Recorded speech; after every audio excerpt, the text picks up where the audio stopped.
అందరికీ నమస్కారం. మనకు చూస్తూ ఉన్నాం ఎలక్షన్స్లో ఏ రకంగా జరిగింది, ప్రజలు ఏ రకంగా తీర్పిచ్చారనేది. ముందుగా నంద్యాల వైఎస్ఆర్సీపీ కార్యకర్తలకు, వైఎస్ఆర్సీపీ సైన్యానికి, మా కౌన్సిలర్లకు, మా కోసం కష్టపడిన ప్రతి వ్యక్తికి నా మనస్ఫూర్తిగా ధన్యవాదాలు తెలుపుతా ఉన్నాను. అలాగే మాకు సహకరించినటువంటి అమ్మలక్కలకు, అవ్వాతాతలకు, మాకు ఓటేసిన ప్రతి వ్యక్తికి మనస్ఫూర్తిగా నేను ధన్యవాదాలు తెలుపుకుంటా ఉన్నాను. ఈరోజు మనం ఊహించని రీతిలో అపజయం పాల్గొనడం జరిగింది.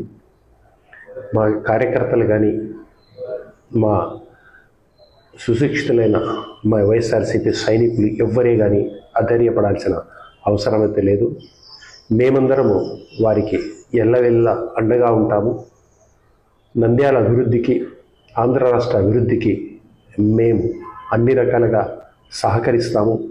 అధికారంలో ఉన్నప్పుడు మేము ఏ రకంగా డెవలప్మెంట్ గురించి ఆలోచన చేసి నంద్యాలను డెవలప్ చేశాము, అదే రకంగా ఈరోజు ఇప్పుడు అధికారంలోకి వచ్చినటువంటి నాయకులు కూడా డెవలప్ చేస్తారని ఆశిస్తూ ఉన్నాను. ఒకవేళ వాళ్ళు చేయకపోతే వాళ్ళు డెవలప్ చేసే రకంగా మేము ప్రతిపక్షంగా ఉండి వాళ్ళను నిలవేస్తాము. వాళ్ళను క్వశ్చన్ చేసి నంద్యాలను అభివృద్ధి పరంలోకి తీసుకునే రకంగా మా ప్రతిపక్ష పాత్రను ఖచ్చితంగా నెరవేరుస్తాము. ప్రజలు ఇచ్చిన ఎటువంటి తీర్పునైనా మేము శిరసావహిస్తాము.